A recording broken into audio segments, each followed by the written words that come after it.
बिस्मिल्लाहिर्रहमानिर्रहीम। एक बूढ़ी औरत मस्जिद के सामने भीख मांगती थी। एक शख्स ने उससे पूछा, क्या आपका कोई बेटा कमाने के काबिल नहीं है? तो उस बूढ़ी औरत ने कहा, है तो फिर आप यहाँ भीख क्यों मांग रही हैं? बूढ़ी औरत ने कहा कि मेरे शौहर का इंतकाल हो गया है। मेरा बेटा नौकरी के लिए बैरून मुल्क गया है। जाते हुए अखराजात के लिए मुझे कुछ रकम देकर गया था, वो खर्च हो गई है।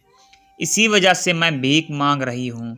उस शख्स ने पूछा, क्या आपका बेटा आपको कुछ नहीं भेजता?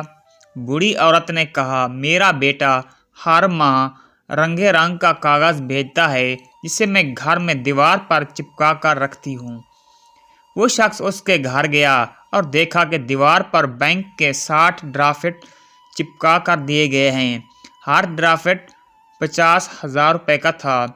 तालीम याफ्ता ना होने की वजह से वो औरत नहीं जानती थी इसके पास कितनी दौलत है। इस शख्स ने उसे ड्राफ्ट की अहमियत समझा दी तो वो औरत बहुत खुश भी हुई और हैरान भी हुई और परेशान भी हुई कि दौलत होते हुए भी वो भीख मांगती रही।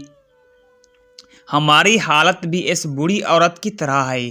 हमारे पास कुरान है और हम उसे अपने मुंह से चूमते और माथे पर लगाकर अपने घर में रखते हैं, लेकिन हम इसका फ़ायदा सिर्फ इस सूरत में उठा सकेंगे जब हम उसे पढ़ेंगे, इसके मानी और तफसीर को समझेंगे और इसको अपनी अमली ज़िंदगी में ले आएंगे।